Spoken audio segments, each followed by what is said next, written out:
Soyons honnêtes, on n'arrête pas de se comparer aux autres artistes. Il y a quelques années de ça, j'avais découvert un artiste, Guy Denning, et quand j'avais vu les portraits qu'il dessinait, je me disais « Oh là là, j'aimerais tellement faire ne serait-ce que 1% de ce qu'il sait faire ». Le truc, c'est qu'à force de se comparer aux autres, on arrive à un point où ça devient malsain pour nous, et typiquement, la pensée qui cristallise ça, c'est « Ah, je me sens vraiment nul ». Du coup, dans cette vidéo, je vous partage 3 clés qui ne vont pas complètement faire disparaître la comparaison aux autres artistes, mais qui va vous donner du recul par rapport aux choses. Et notamment, la dernière clé est un exercice que je vous propose de faire sur papier, donc préparez un stylo et un petit calepin. La première clé, c'est de me rappeler une notion que j'appelle le transfert de valeur. Depuis qu'on est tout petit, à l'école, on est noté sur chaque matière qu'on étudie. Que ce soit des dissertations en français, des récitations de poésie ou des contrôles de maths, on est noté sur tout. Le truc, c'est que cette façon de fonctionner a inculqué dans notre tête le fait que nous valons la note qu'on nous accorde. Et ça, c'est un processus inconscient qui se déroule. C'est pas parce qu'on a eu une note à 19 sur 20 qu'on va se dire « Tiens, je vaux maintenant 19 sur 20 ».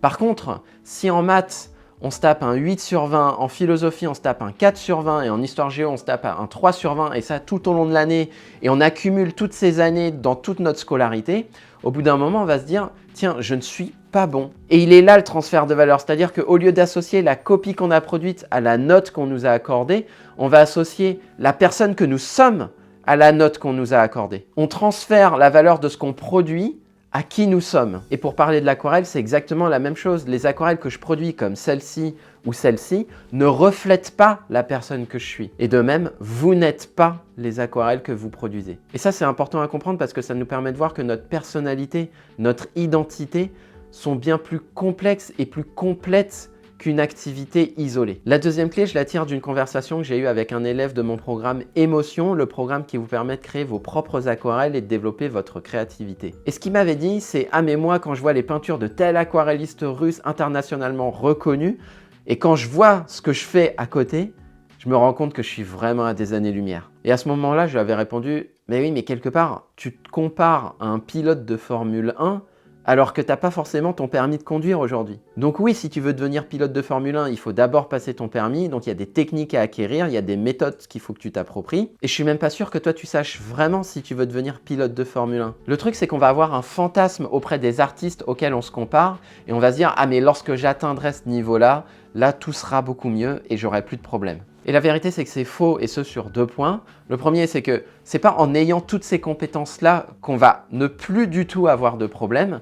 Et le deuxième point, c'est est-ce que vous voulez vraiment devenir pilote de Formule 1? Et vous, ce qui vous convient peut-être vraiment, c'est de passer votre permis pour pouvoir aller voir tel ou tel proche et passer un bon moment. Et si on prend des aquarellistes internationalement reconnus, il se peut très bien que pour eux, l'aquarelle soit une fin, alors que pour vous, ça n'est pas une fin, c'est juste un moyen pour accomplir quelque chose de plus grand pour vous. Ça peut être le fait de retrouver de la confiance en vous, ça peut être le fait de développer une compétence qui va servir à un autre projet créatif, ça peut être le fait de laisser quelque chose pour vos enfants. Vos raisons de peindre à l'aquarelle sont probablement pas les mêmes que celle des autres artistes, et donc votre destination ne sera pas la même que celle des autres artistes. Vous ne voulez pas forcément de leur vie. Et si je prends un aquarelliste mondialement reconnu comme Joseph Zbukvic, à un moment il dit que l'aquarelle c'est tellement sa vie que ça lui a coûté son mariage. Ça a probablement pas été un choix facile à faire, et la vie qu'il vit aujourd'hui, c'est pas forcément la vie à laquelle vous vous aspirez. Et la troisième clé est un exercice qui rejoint les 2 clés dont je vous ai déjà parlé.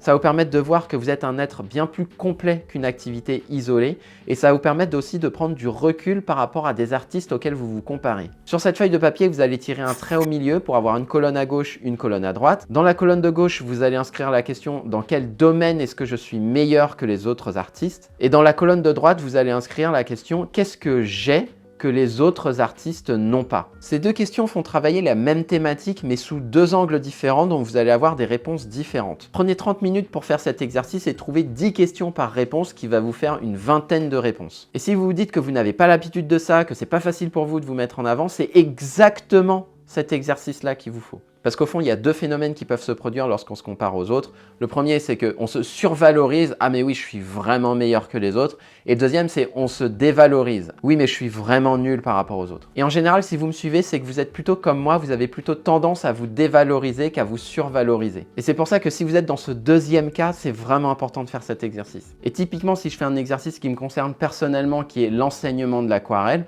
je peux être amené à me comparer à tous les autres concurrents, à tous les autres acteurs du marché qui enseignent l'aquarelle. Dans quoi est-ce que je suis meilleur que les autres? Bah moi, je peins exclusivement à l'aquarelle depuis 10 ans. J'ai aussi une meilleure technique que d'autres aquarellistes du marché. Et quand je parle de technique, je peux aussi rentrer dans le détail, notamment la technique dans l'humide. Ça, c'est vraiment quelque chose sur lequel je me suis spécialisé. Et l'autre point aussi, c'est que vous n'avez pas besoin de tout vérifier. L'important, c'est que vous vous reconcentriez sur vous et sur vos forces. Et ces forces peuvent n'avoir aucun lien avec l'art. Notamment le fait que vous avez peut-être des amis sur lesquels vous pouvez vraiment compter. Vous avez un conjoint, une conjointe qui vous soutient. Vous vous sentez vraiment heureux dans votre famille. Et lorsque vous aurez listé tout ça, vous verrez que vous commencerez à avoir une forme de gratitude envers qui vous êtes, envers ce que vous avez construit. Et ce que vous avez construit, c'est vraiment unique à vous. Une fois que vous avez épuisé toutes les réponses à cette première question, dans quoi suis-je meilleur, à la rigueur, vous pouvez le tourner aussi dans de quoi je suis le plus fier dans ma vie. Vous pouvez alors passer à la deuxième question qui est qu'est-ce que j'ai de plus que les autres n'ont pas. Et ça, c'est pas forcément une compétence. Par exemple, j'aime beaucoup transmettre. Mais il y a probablement d'autres personnes qui savent transmettre. Mais le truc, c'est que je m'intéresse aussi au domaine spirituel.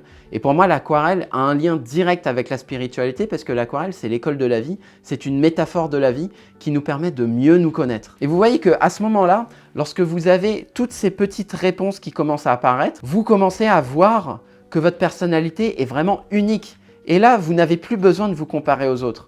Et lorsque vous vous comparez sur un domaine, vous voyez qu'en fait, vous avez plein d'autres domaines sur lesquels vous êtes unique et qui fait que si vous avez tendance à vous dévaloriser par rapport aux autres, ça vous permet de prendre du recul sur qui vous êtes vraiment. Notamment, je ne suis pas le meilleur aquarelliste du monde, je ne suis pas le meilleur youtubeur du monde, je ne suis pas le meilleur pédagogue du monde et je n'ai pas la plus grande spiritualité du monde.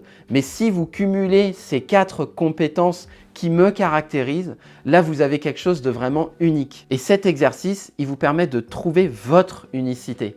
Et à partir du moment où vous avez conscience de votre unicité, même quand vous vous comparez aux autres, ce qui peut être très sain parce que ça vous pousse à progresser, vous avez quand même à côté une conscience de la valeur que vous vous accordez. Merci et à très vite.